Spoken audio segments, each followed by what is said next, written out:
Hechos, capítulo 3, versículo 11 al 18, le daremos lectura en esta tarde.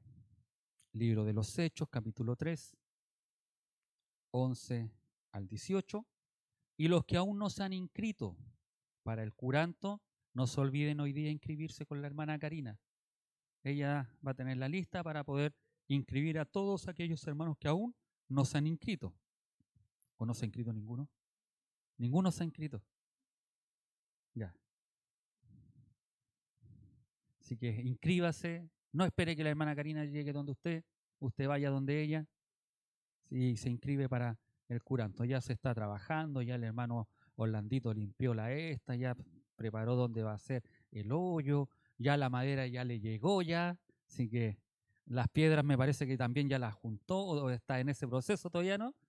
Así que ahí, para poder disfrutar de una tarde buena, nos juntamos a las 10, nos juntamos acá en la iglesia para empezar a trasladar a los hermanos hacia los que no tengan vehículo hacia allá y los que tengan vehículo también lo pongan a disposición para trasladar hermanos hacia el sector de Caicaén. Amén.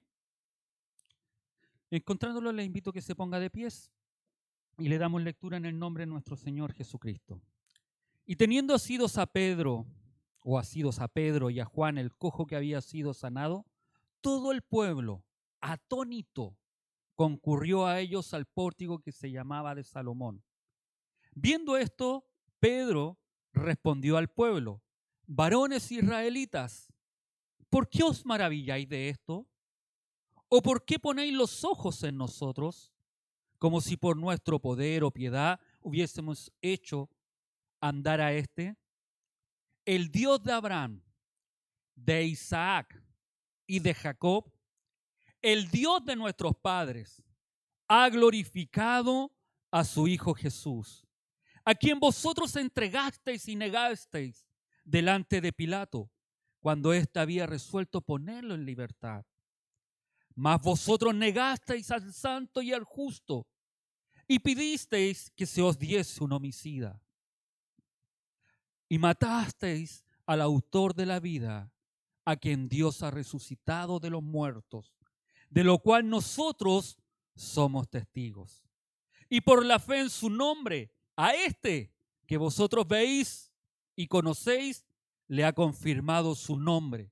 Y la fe que es por él ha dado a este ahora completa sanidad en presencia de todos vosotros. Mas ahora, hermanos, sé que por ignorancia lo habéis hecho, como también vuestros gobernantes. Pero Dios ha cumplido así lo que había antes anunciado por boca de sus profetas, que Jesucristo había de padecer. Amén. Tome su asiento.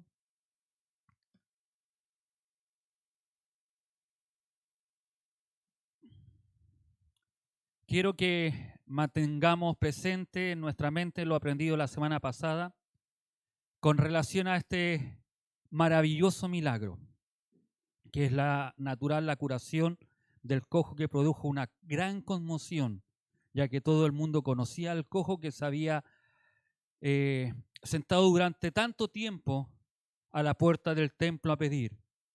Esto que sucedió fue algo revolucionario, hubo un gran alboroto y este milagro se convierte en la ocasión para revelar la palabra de Dios. ¿Y por qué debemos ponerlo en mente? Pues nosotros lo leemos como nada, algo así que sucedió. Pero si nosotros nos imaginamos y nos trasladamos a ese tiempo, cuando nos recordamos que el tiempo en que estos apóstoles habían ido y era el de la oración, cuando alguien entra a orar o como se hace en la sinagoga o como se realizan los cultos de oración, no se está gritando. Y quiero que nos enfoquemos en eso. ¿Por qué provocó tal conmoción? ¿Por qué la gente se alborotó? ¿Por qué la gente fue y llegó a ese lugar? Llegó a ver lo que pasaba. Estaban orando, estaban en silencio y de repente llega un cojo que fue sanado, gritando y adorando el nombre del Señor. Eso no era menor. Es como cuando estamos todos en silencio aquí y de repente alguien llega y dice gloria a Dios, gloria a Dios, gloria a Dios y grita efusivamente alabando y adorando el nombre del Señor. Obviamente en nosotros va a causar una conmoción. Cuando nosotros salimos a predicar a la calle y lo hacemos con poder, con ese power que Dios pone, la gente sale a asomarse a ver qué está sucediendo afuera. O incluso nosotros cuando sentimos un gran golpe cerca de donde vivimos o sentimos la sirena, más de algunos de nosotros salimos a ver dónde está ocurriendo eso, qué está sucediendo. Y es por esa conmoción que sucedió. No le voy a decir que somos copuchentos, pero esa conmoción sucedió en aquel lugar. Estaban todos en silencio y de repente un irrumpido poderoso, glorioso, milagroso de un cojo que no caminaba durante 40 años, que no sabía lo que era caminar, saltar, danzar, alabar el nombre del Señor. Uno que estaba afuera, que no tenía la oportunidad de entrar al pórtico donde se reunía la gente para poder aprender de la palabra del Señor. De repente, de un momento a otro, llega el poder de Jesucristo y se va a ese lugar y va glorificando al Señor. Por eso hubo ese mover de gente, ese tumulto. A ver, ¿qué está pasando? ¿Qué sucedió ahora? Algunos habían escuchado lo que había sucedido en Pentecostés y no lo vivieron. Pero ahora los que estaban ahí estaban viviendo algo extraordinario. Los de Pentecostés habían en otras naciones, de otros lugares, pero ahora era el pueblo judío que estaba viviendo en experiencia propia. Estaban viviendo lo que había sucedido con este cojo. Amén. Este acontecimiento que era el de Pentecostés, así como los que encontramos en el Evangelio, y este mover que ocurrió, esta experiencia externa que estaban viendo aquellos hombres, hace mover y hace ver para poder predicar la palabra del Señor.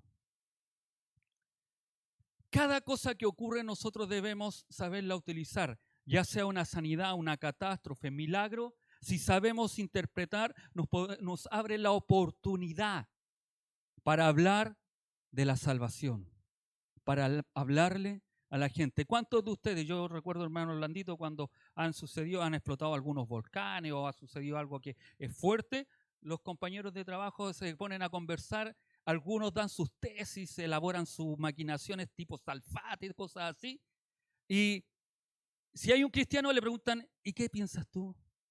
Y el cristiano ahí, no es lo que yo pienso, la Biblia dice. Esto es cumplimiento de la palabra del Señor. Y es lo que hace Pedro. Esto es cumplimiento, le dice.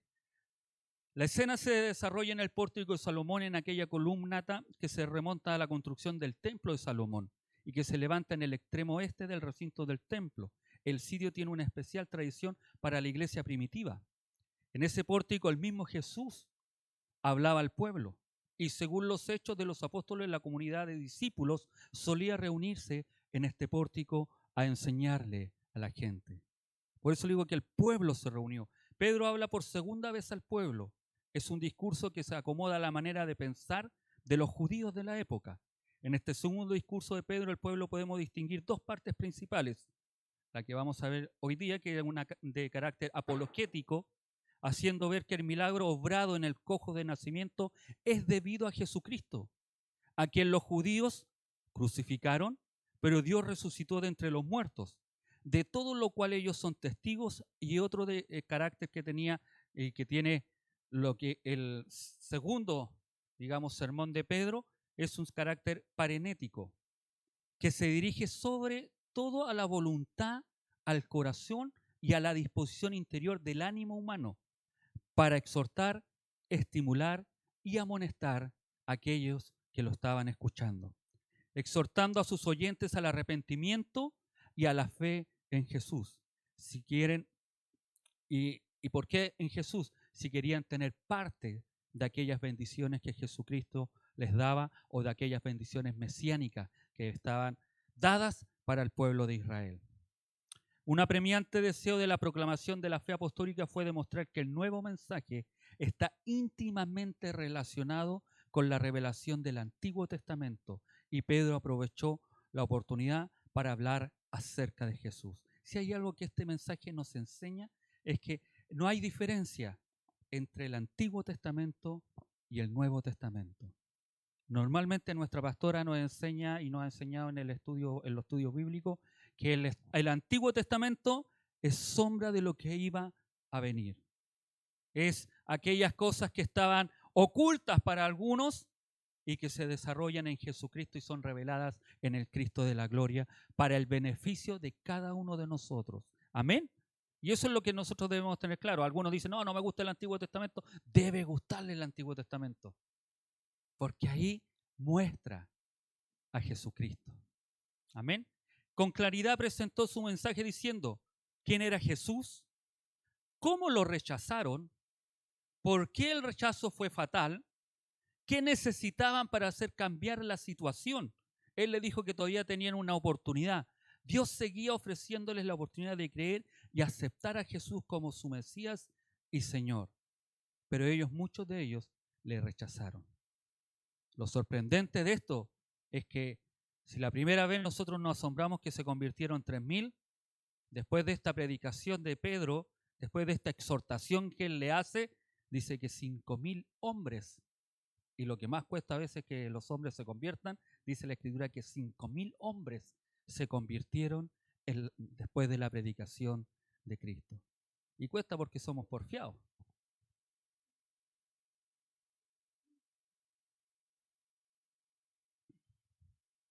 Versículo 11 dice, mientras él retenía a Pedro, se refiere al cojo, retenía a Pedro y a Juan, todo el pueblo, lleno de asombro, concurrió junto a ellos al pórtico llamado Salomón.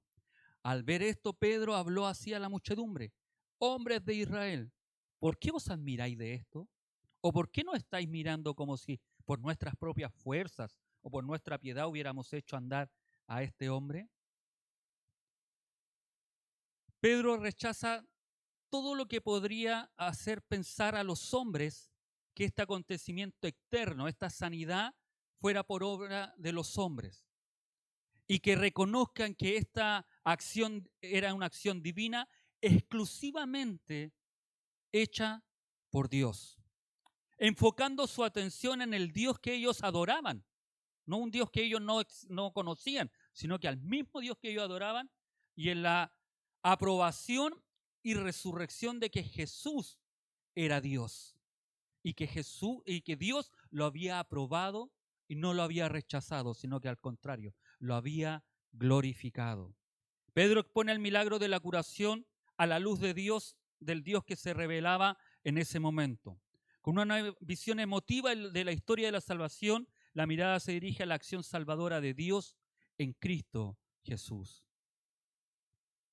Al leer con atención, nos damos cuenta de la amplitud y profundidad de las ideas de Pedro. Es un llamamiento conmovedor a la manera de pensar de los judíos, una apelación a su conciencia religiosa. Lo que Pedro está haciendo, le está haciendo, esto es lo que ustedes creen, esto es lo que ustedes saben, pero esto que ustedes saben, se los voy a revelar, se los voy a decir. Y comienza diciéndole el Dios de Abraham, el Dios de Isaac, el Dios de Jacob, el Dios de nuestros padres. No nos olvidemos que ellos se sentían como contentos, gozosos, orgullosos. Nosotros somos de nuestro padre Abraham. Y se alegraban de eso, se contentaban. Y Pedro comienza diciéndole, desde ahí, desde donde nacían ellos como israelitas, de donde ellos nacían como seguidores del Dios verdadero, del único Dios, le está tocando su religión para decirles quién era este Cristo. Emplea deliberadamente esta designación de Dios, que es familiar a la manera como piensan y hablaban los judíos. Y es muy significativa para ellos, no era algo que era normal. Ellos cada vez que hablan, nosotros somos de Abraham, somos de Isaac, somos de Jacob, somos y seguimos la ley de Moisés, aquella que fue puesta. Y aún más, cuando evoca esta frase, es la misma frase que Dios se presenta ante Moisés. Yo soy, y así le dirás a mi pueblo para sacarlo de Egipto. Yo soy el Dios de Abraham, de Isaac y de Jacob. Y este nombre tengo yo eternamente, y con este se hará memoria de mí en todas las generaciones. Éxodo 3:15, ahí ustedes pueden su hogar lo encuentra, lo busca y lo lee y le va a salir cuál es la interpretación, cómo Dios le dice a Moisés cómo debía presentarse a su pueblo para rescatarlo. Y en este Moisés, llamando por Dios para ser el salvador de su pueblo, está prefigurando la actualidad de la salvación. En él está anunciada la figura salvadora de Cristo Jesús, como nos lo hace ver el testimonio del Nuevo Testamento y como también lo testifican los hechos de los apóstoles. Ya que este Dios de Abraham, de Isaac y de Jacob y de nuestros padres, dice, ha glorificado a su siervo Jesús. Esta afirmación de Pedro está en armonía con el texto de Isaías. Por eso le digo, esto es tan rico de verlo que en el libro de Hechos vamos viendo lo que está ocurriendo con el Antiguo Testamento. Porque Isaías, ¿qué dice? Y que era un profeta reconocido por los judíos de la época. Por eso ellos no pudieron negar y más de 5.000 personas dicen, wow, lo que nos habló este Pedro es la verdad. Es cuando a nosotros nos descubren las verdades y sí, tiene razón, ¿no? Y no hay nada que hacer, que aceptar, reconocer, pedir perdón y seguir adelante. ¿Por qué motivo? Porque Isaías dice, sabed que mi siervo prosperará, será ensalzado y engrandecido y llegará a la cumbre misma de la gloria, al modo que fue el asombro de muchos, porque su aspecto parecía sin apariencia humana y en una forma despreciable entre los hijos de los hombres. Así la multitud de las naciones lo admirará. Isaías 52, 13 y 14 está hablando de Jesucristo. El mismo Pedro está hablando de que de que hablaba Isaías hace muchos años atrás, es el que se manifestó. Es el que Dios glorificó.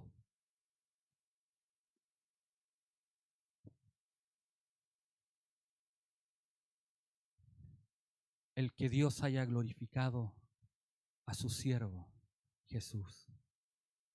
También Pedro une la frase de la glorificación de Jesús con la figura de Jesús abatido y repudiado, que estuvo en presencia de Pilato y tuvo que experimentar en su humillación toda la ingratitud de su propio pueblo, dice la Escritura, a quien vosotros entregasteis y negasteis en presencia de Pilato. Mientras éste se inclinaba a dejarlo en libertad, Pilato había decidido soltar a Jesús. Esa era la intención de Pilato, y lo podemos ver en los evangelios, dice, él lo iba a soltar. Pero el pueblo, no. Los sacerdotes de la época, no. ¿Y qué quieren que haga? Crucifícalo. Mátalo. Entonces Pilato va y dice que la sangre de este justo no sea sobre mí, sea sobre ustedes. Porque él lo quería dejar en libertad, pero ellos no quisieron, sino que Pedro les dice, vosotros pues negasteis, y este título, y aquí le pone un título al Mesías, le dice, negasteis al santo y al justo, y pediste que se os hiciera gracia de un asesino, o que se entregara a un asesino, que les dieran un asesino en vez de aquel santo y justo. Por eso le digo que cuando empezamos a analizar estos versículos vemos cómo Pedro primero le llama siervo, título mesiánico. Segundo, le llama que es santo y justo, otro título mesiánico para el Señor Jesucristo. Dentro de este contexto, la queja dirigida al pueblo debió de producir un efecto impresionante. Ellos a lo mejor no tenían ni idea de lo que habían hecho, no sabían. Observemos los agudos contrastes que se dan en esta escena del proceso ante Pilato. Barrabás es preferido al santo y al justo. Un asesino, destructor de la vida, alguien que se había rebelado, alguien que iba en contra del imperio romano y de las cosas que Dios quería realizar y hacer. un hombre que era negativo a la voluntad de Dios, que quería hacer y buscar venganza con sus propias manos, y el pueblo escoge a aquel hombre. Preferimos a Barrabás. Entréganos a Barrabás. Danos a aquel asesino en vez del justo, del santo, del que traía amor, del que traía reconciliación, del que él quería y hablaba del amor de Dios y el reino de Dios en la tierra. Pero el pueblo, sus gobernantes, prefirieron y quisieron a un asesino. Es liberado y se da muerte al autor de la vida, dice la Escritura. Cuando Pedro dijo, a quien vosotros entregasteis y negasteis, quiso decir exactamente eso. Solo unas semanas antes se enjuició y dio muerte a Jesús, allí en Jerusalén. No era un hecho distante del pasado. Muchas de estas personas oyeron hablar de aquel acontecimiento y algunas personas a lo mejor tomaron parte de lo que ocurrió. No nos olvidemos de eso, que está partiendo la iglesia. Entonces era un hecho que estaba vivo ahí, estaba en su conciencia de lo que había ocurrido. Versículo dice, al paso que diste muerte al autor de la vida. Es decir, escogiste un asesino en vez de escoger al autor de la vida. En la expresión autor de la vida también se traduce el soberano de la vida, el que tiene todo el poder sobre la vida. Está incluido todo lo que mediante sus palabras y sus acciones Jesús obró y obra continuamente para la vida verdadera y auténtica. Los líderes religiosos pensaron que dieron fin a Jesús, al crucificado, pero su convicción se vino abajo cuando Pedro les dijo que Jesús resucitó. Y esto es maravilloso, porque ellos pensaron que ya está muerto, ya estamos listos, ya esto no va a continuar. Pero Pedro va y les dice, ¿pero saben qué? Les tengo un secreto. Ustedes lo negaron. Ustedes le dieron muerte. Ustedes prefirieron un asesino. Ustedes prefirieron hacer sus propias cosas. Pero les quiero decir algo. Jesucristo resucitó. Y que esta vez no podrían matarlo, porque él había ascendido. El mensaje de Pedro enfatiza que el pueblo y los líderes religiosos mataron a Jesús, que eran culpables, que Dios lo resucitó y los apóstoles eran testigos de aquel hecho. Mire qué maravilloso. Después de poner al descubierto los pecados e injusticias de estos líderes, Pedro mostró el significado de la resurrección, el triunfo y el poder de Dios sobre la muerte. Y esto a nosotros debe darnos alegría, gozo, porque servimos a un Dios vivo, un Dios real, un Cristo que vive, que reina y que está cada día con nosotros. A quien Dios resucitó de entre los muertos, es decir, a quien Dios aceptó aquel sacrificio, aceptó aquella obra, aquel mandato que tenía y fue aceptado y fue resucitado, de lo cual nosotros, los discípulos, somos testigos. Pedro recalca aquí la resurrección de Jesús. La resurrección no solo es el testimonio de Dios en favor de su siervo, Jesús, para confirmarle expresamente en su misión, no solo es la glorificación del autor de la vida entregado por los hombres, también es el verdadero fundamento de la curación milagrosa del paralítico de ese tiempo. Y no solo eso, sino que también es nuestra base doctrinal para seguir a Cristo. Si Él no hubiese resucitado, dice Pablo, vana es nuestra fe. Es decir, somos los quienes debieran tener las personas misericordia o con misericordia de nosotros. Porque ¿cómo seguimos algo muerto? Algo que no se levantó. Pero en sí, para nosotros es la base, es el fundamento de nuestra vida eterna. Que hay vida después de la muerte. Y no en la reencarnación como algunos grupos creen, sino que en la resurrección en Jesucristo. Amén. Pues por la fe en su nombre a este a quien veis y conocéis, se está refiriendo a este cojo y paralítico. Bueno, como dice la pastora, es cojo, ya no es más cojo, aunque tú eras el cojo, le van a decir. Y ella le dice, pero ya no soy cojo. A este a quien veis y conocéis, lo ha fortalecido en ese nombre. Y se está refiriendo en el nombre de Jesucristo. Y la fe que por él se nos da y le ha otorgado esta curación total. Y esto es maravilloso. No fue una curación a medias. No fue de un pie. Fue completa, dice la Escritura.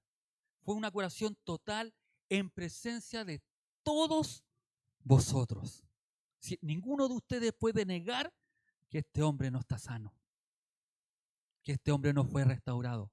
Y no fue en el poder de nuestro, sino que fue en el poder de quienes ustedes se entregaron, el que ustedes negaron y que Dios ha glorificado, que Dios le levantó entre los muertos y nosotros somos testigos porque lo hemos visto. Imagínense ese momento en el cual están todos rodeando a Pedro y Juan, y más encima está el cojo ahí, afirmado al lado de ellos. A ver, ¿qué pasa? ¿Qué sucede?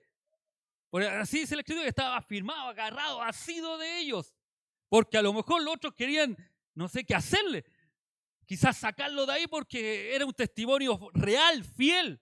Sí, y osaron querer matar a Lázaro después que había resucitado. Mataron a Jesucristo y querían más encima fraguar una historia en la cual habían robado el cuerpo, pero ellos sabían, no lo robaron. Nosotros lo vimos. Él resucitó. Él comió con nosotros, estuvo con nosotros y más encima nos ordenó que nos quedáramos acá hasta que llegara el poder del Espíritu Santo. Y por ese poder hoy le estoy hablando y diciéndole, podía decir Pedro.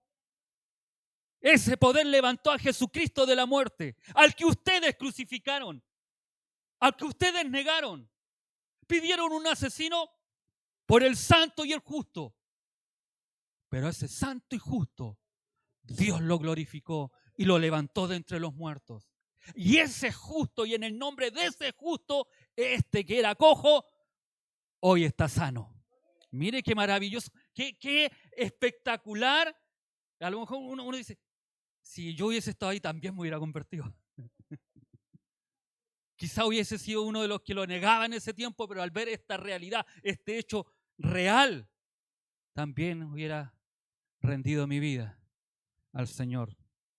2 veces se expresan en la frase la noción de fe y en el nombre. Lo decisivo se debe percibir de una forma tan duradera como sea posible. La curación no es el efecto de un trabajo humano, sino que ha sido obra por aquel a quien Dios ha resucitado y glorificado como siervo suyo.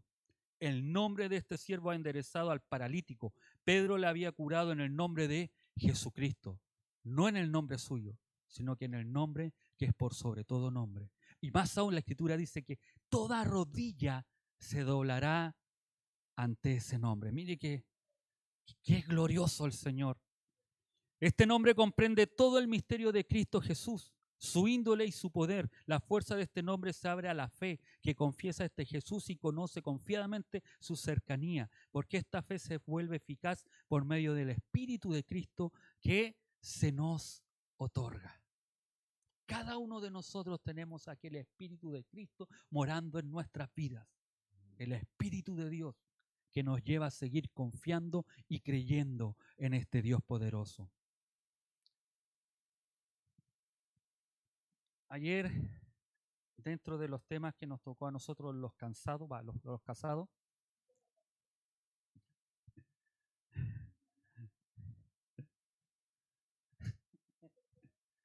Orlandito me dijeron que fue.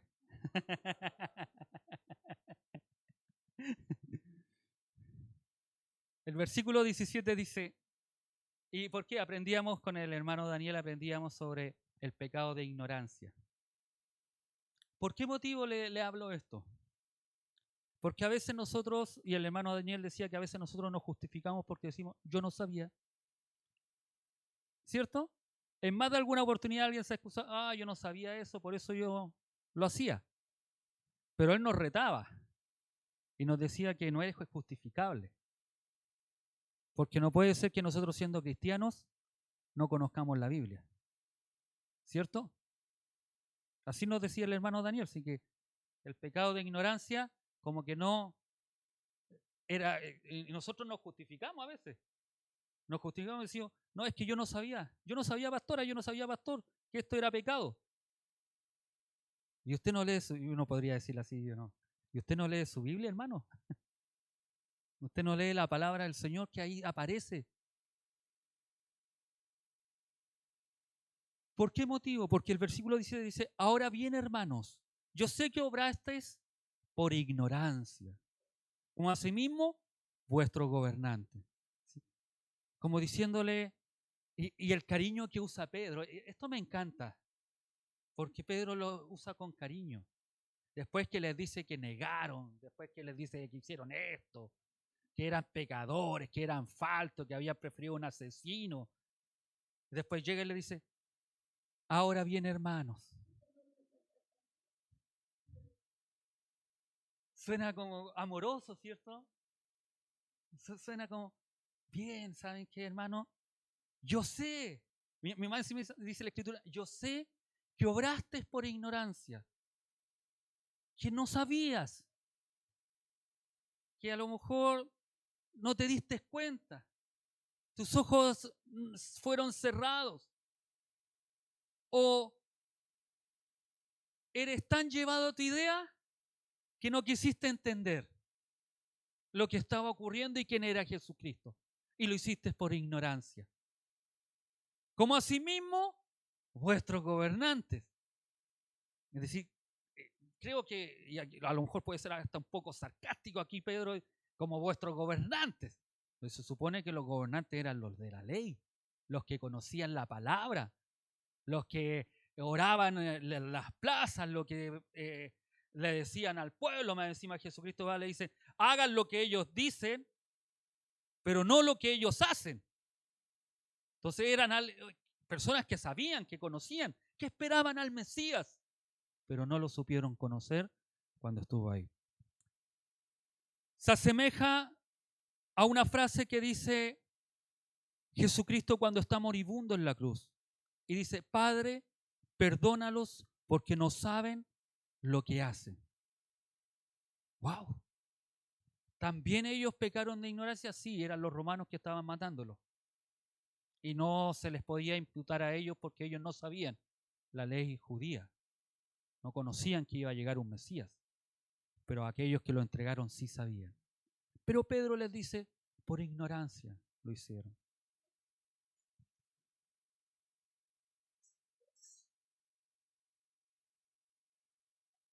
Pablo también expresa esta idea cuando en la sinagoga de Antioquía de Pisidia dice a los oyentes judíos, los habitantes de Jerusalén y sus gobernantes, al condenarlo, cumplieron sin saberlo las palabras de los profetas que se leen cada día de reposo. Pablo, en Hechos 13, ya está indicando lo mismo que indica a Pedro, que era por ignorancia, que ellos no sabían. Pero lo que ellos no sabían es que ellos estaban haciendo, y esto es maravilloso porque uno puede ver cómo Dios obra, cómo Dios obró en el Antiguo Testamento cuando señalaba todas las cosas que el justo Jesucristo tenía que padecer.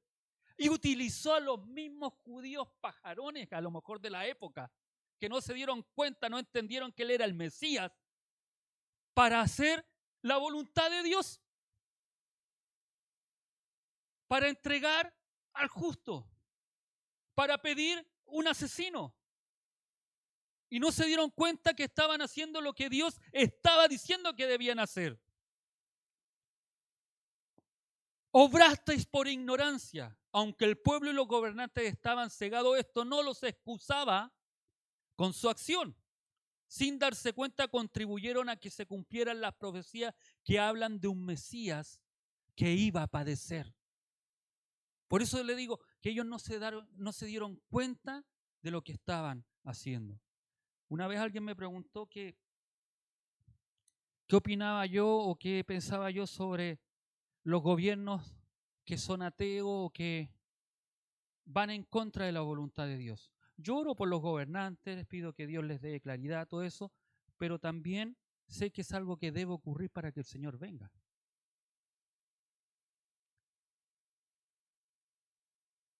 Como pastor me enfoco en más de ir a atacar a aquellas personas en que ustedes puedan crecer en gracia y en sabiduría. Me enfoco en que ustedes puedan conocer más a este Dios y las enseñanzas van dirigidas a que conozcamos el poder de Dios, la obra de Dios en nuestras vidas. Que cada día nuestras vidas puedan ser más cristocéntricas, más que carnales o egocéntricas que tenemos en nuestro ser. Si tenemos la oportunidad de predicarle a alguien, lo hacemos. Si tenemos la oportunidad, y como les digo yo a veces un servicio fúnebre, es la oportunidad de poder extender el reino, lo hacemos. Pero no voy a ir a pararme a una plaza o a hacer una protesta sobre los movimientos que se están levantando que van en contra de la Escritura. Prefiero orar y llamar a la iglesia a orar para que Dios haga su obra, no nosotros. No nos hallemos a veces yéndonos en contra de la misma voluntad de Dios. No nos olvidemos que Habacuc oraba al Señor y le pedía que por qué, y le reclamaba a Dios por qué los babilónicos tenían que destruir a su pueblo. Y Dios le dice, hey, calma, soy yo el que estoy utilizando esta nación mundana para castigar a mi pueblo. Entonces ahí Habacuc lo único que es, Señor, que esto luego pase luego para que nosotros podamos vivir. Como decía la hermana Karina, ojalá que cuando ella se levanta y dice, Señor, ven ahora porque ya no quiero hacer más tortas. Ven ahora porque ya no quiero trabajar, o lo que estoy viviendo pasando ya, y a más de algunos a veces lo supera, y lo único que quiere, Señor, ven ya, ven pronto, ya no puedo más. ¿O no nos encontramos en esa situación a veces? Y el Señor nos dice, sí, pero espera, falta que tú le hables a el que está allá. Y cuando le hables a ese último que está ahí, yo voy a venir. Y puede ser que el que Dios te ha puesto que le hables, puede que sea el último. Por eso debemos estar día a día preparados, atentos a que el Señor viene. Debemos estar anhelantes a su venida. Amén. Pero eso es de otra predicación. Versículo 18 dice, pero Dios cumplió así lo que ya tenía anunciado por boca de todos los profetas, que su Mesías había de padecer. La mayoría de los judíos no percibían en la Escritura la idea de un Mesías que tenía que sufrir. Para ellos pensaban que era un Mesías que venía como un Barrabás, un libertador, un luchador, un Manuel Rodríguez, un guerrillero, alguien que quisiera libertar al pueblo, pero que actuara, no que fuera solo de abrazos como Bernardo Higgins y José Miguel Carrera, sino que alguien que realmente peleara por su nación, que combatiera a aquellos que lo estaban oprimiendo. Pensaban de esa forma, como le digo, como un guerrillero, como alguien que pelea por su pueblo. No que iba a ser un hombre que iba a sufrir y que iba a padecer, y más encima la muerte más horrenda, que es la muerte de cruz. Que aquella muerte de cruz, como decía ayer nuestro hermano Saúl, es aquella muerte en la cual hasta el último segundo se sienten todos los sufrimientos. No como aquella muerte que decapitado, que está ahí nomás y le cortan la cabeza y no sintió nada más. No, aquella muerte, la muerte que siente todo lo que su cuerpo está sintiendo. Las catarsis, todo lo que el cuerpo está viviendo, en aquella cruz se vive. Y esa es la muerte que tuvo Jesucristo. Horrenda muerte. Y esa es la muerte que ellos nunca pensaron que su Mesías podía sufrir. Sin embargo, como el discurso de Pentecostés, también aquí la frase sobre la culpa humana se enlaza con el testimonio de la divina resolución que se cumplió en la pasión de Cristo. Las palabras de Jesús a los dos discípulos de Emaús les decía, ¿acaso no era necesario que el Mesías padeciera todas estas cosas para entrar en su gloria? Y el mismo pensamiento volvemos a encontrar en la última conversación que refiere Lucas y que tuvo Jesús resucitado con sus discípulos. Así está escrito, que el Mesías tenía que padecer y que al tercer día había que resucitar de entre los muertos. Lo que Pedro le está diciendo a aquellos hombres: ustedes fueron instrumentos para que el Mesías y se cumpliera lo que los profetas habían dicho en el Antiguo Testamento. Ustedes fueron usados sin darse cuenta. Dios los usó. En estas palabras notamos el esfuerzo con que la naciente iglesia procuró hacer comprensible y razonable el hecho de la muerte afrentosa de Jesús, que exteriormente parecía infame, que parecía algo anormal, que parecía algo que no podía ocurrir. En Jesucristo ocurrió. Por eso es importante, hermanos, que no dejemos de predicar, de aprender y de exhortar el nombre del Señor. Que podamos seguir confiando en este Jesucristo que fue muerto. Que aunque se levanten diferentes corrientes hoy en día, y la que más me duele, la que se levanta, que es la que dice que Jesucristo fracasó en su obra, porque fue muerto. Cuando esa muerte fue la victoria para cada uno de nosotros. Aunque otros puedan decir que no existe, yo digo que es real. Aunque otros crean que no es verdad, yo creo que es verdad. Que Él vive, reina y más aún nos viene a buscar. Nos viene a buscar. Podemos seguir pasando problemas, dificultades, se pueden seguir levantando personas y que quieran que nosotros dudemos. Pero hoy más me afirmo, así como Pedro se levantó en medio de esa multitud para decir que Él no sanó a aquel que era cojo, sino que fue la obra de Jesucristo. Asimismo creo que Jesucristo hoy en día puede seguir haciendo obras en nuestras vidas. Amén. Póngase de pie, vamos a orar al Señor.